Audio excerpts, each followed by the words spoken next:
So in the last video we have introduced in the easier situation how do we integral complex valued function in the case when this function is defined over real numbers as one real variable and takes its values in complex number, then we can define it just by the linearity.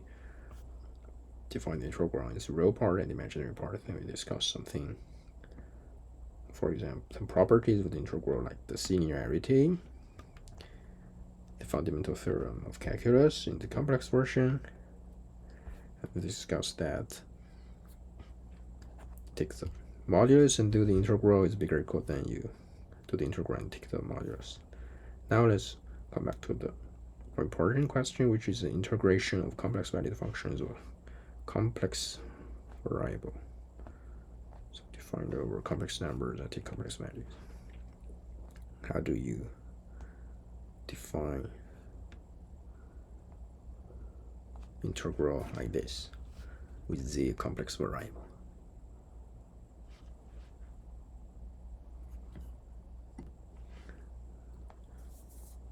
So notice that there's some ambiguity, because if you just mention your complex plan,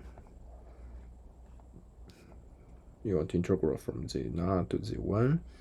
The question is, what is the path?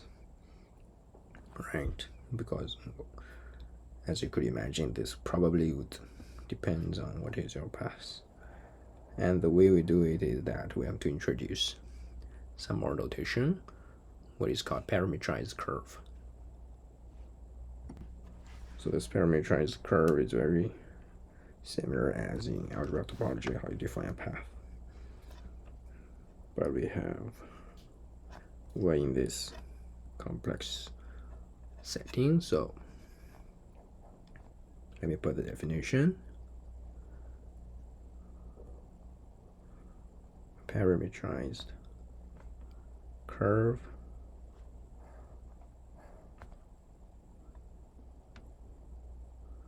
joining a complex number z0 and z1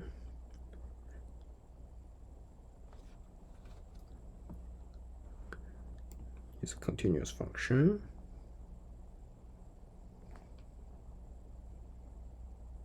As you could see, this is a curve, so it should be dimension 1. There should be one variable.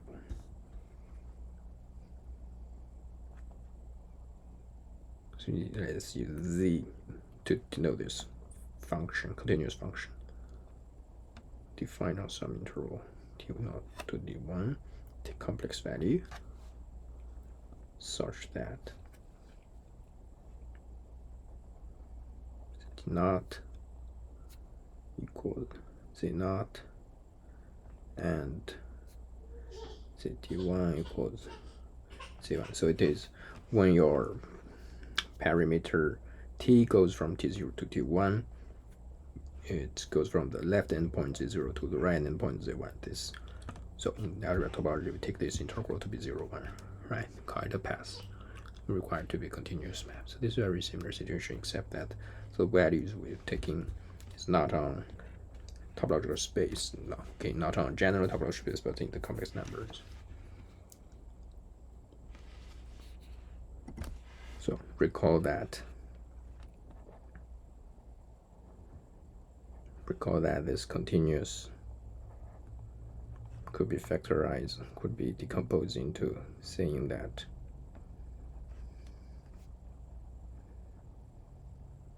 this is when we define the continuity, we have to say that in this situation this is the equivalent to the u and v, so both being continuous as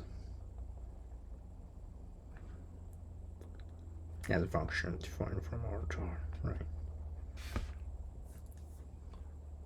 So this is again a complex value. So this is a complex valued function in the easier situation, which take one real variable.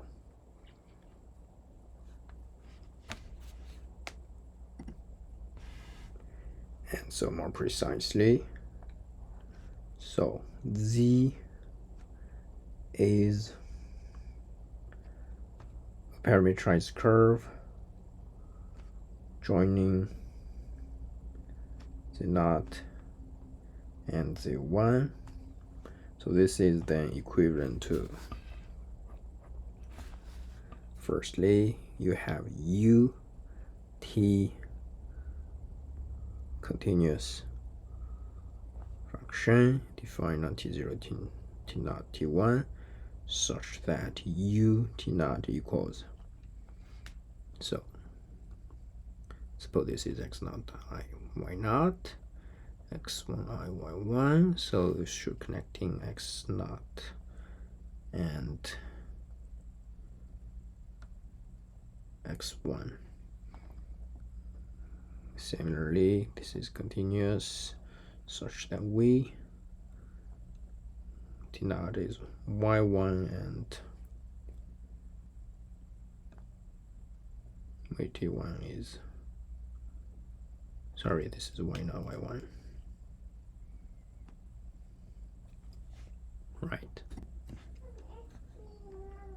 Continue the definition. We see a curve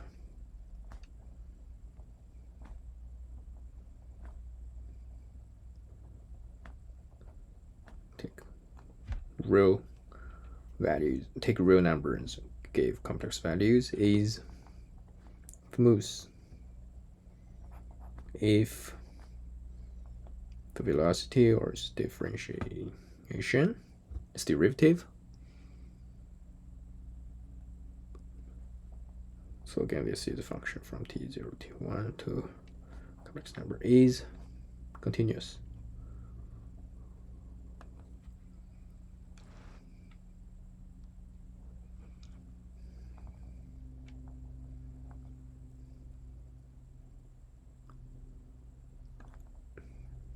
And never 0. Now we're ready to give the most important definition. So let gamma a smooth curve joining as what we expected, say not say 1 for 2 given points on the complex plane, and let fz be a complex valued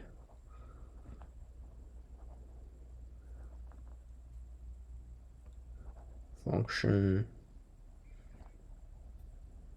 which is continuous on this gamma. So we have defined what is a continuous means for general complex value function. So you just open inverse image of open is open. Then we define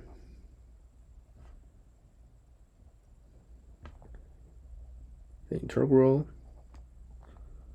of f along this path or along this curve. This is what we said. To avoid ambiguous, you have to make sure not only give you the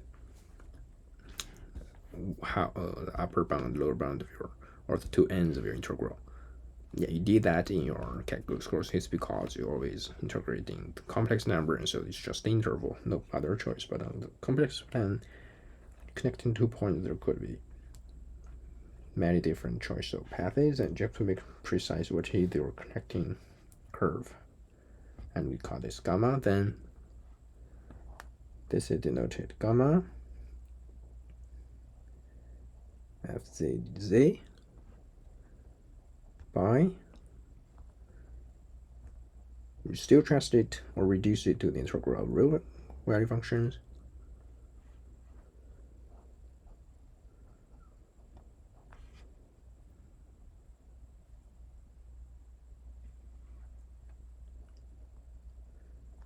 And the first step is to reduce it to what we have discussed in the last video, to reduce it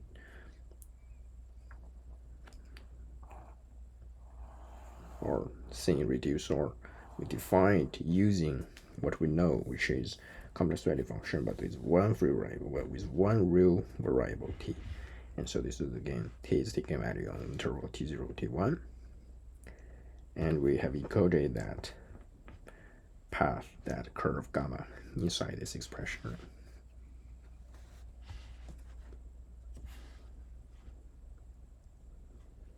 Remark that by hypothesis,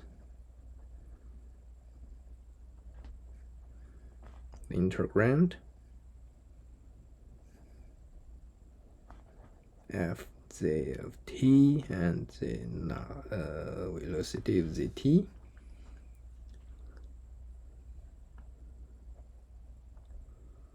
being the product of two continuous functions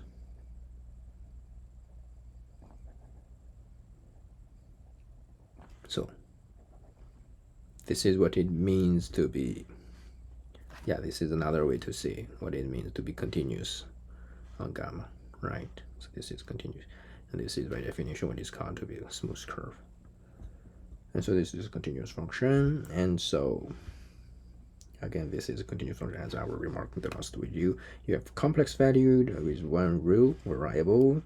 If you are continuous, which means your real part, imaginary part is complex, and real valued functions are separate, both continuous, then you could do the integral of this, because it's just the integral for the real part, imaginary part, as how you did for calculus, and then you just expand C linearly.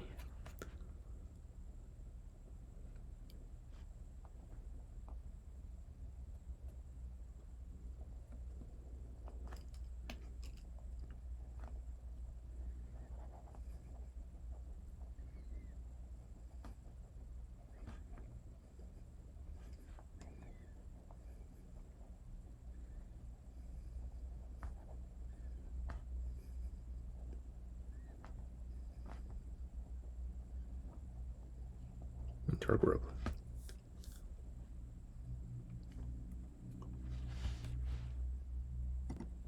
Let me just put one example here and put two more examples as exercises. So we're discussing the exercise we use. So example, suppose there's a t written as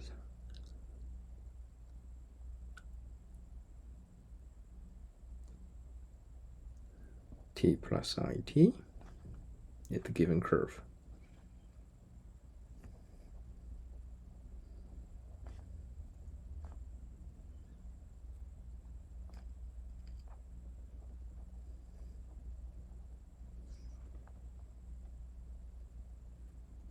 Let's call this gamma.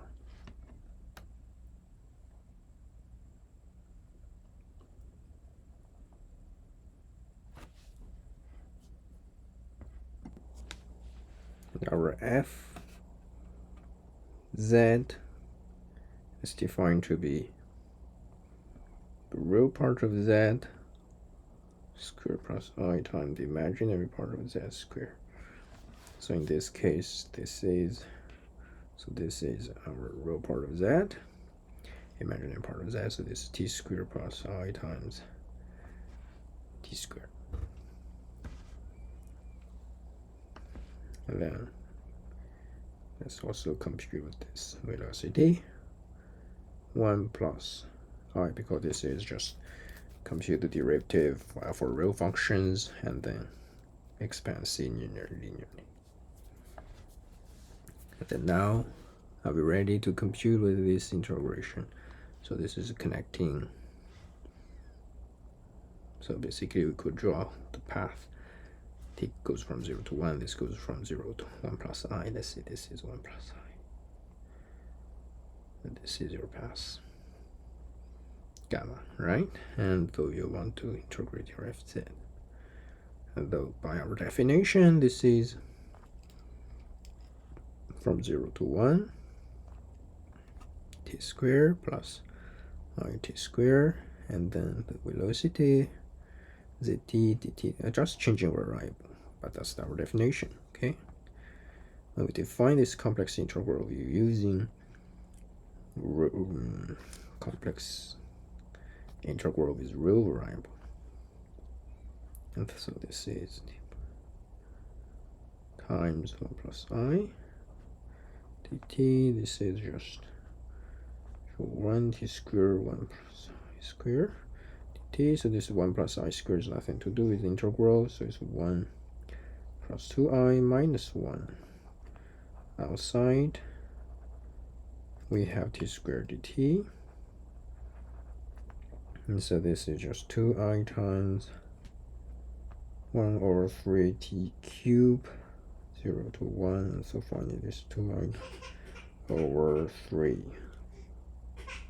Okay, so we will give 2 more examples in the exercise part for find the integration of 1 over z, this very famous one, with your gamma, this unit circle.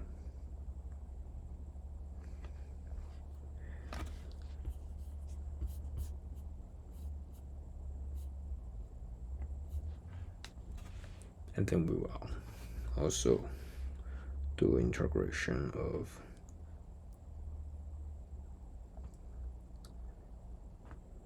constant functions.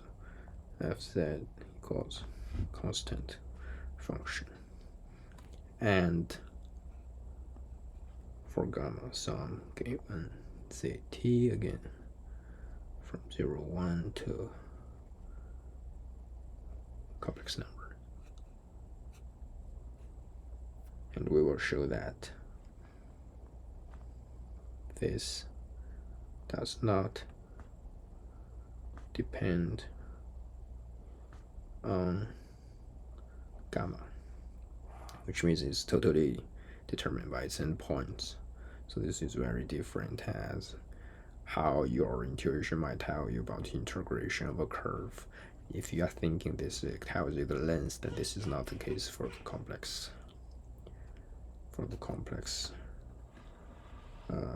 Integral.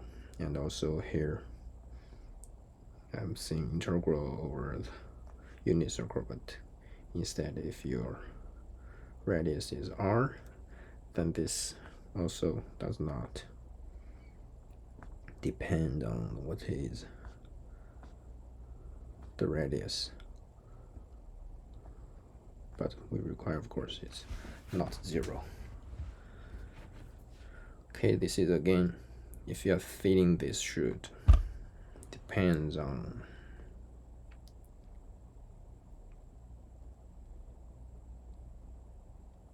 the length of the curve, then this is again not. We will do this in the exercise parts.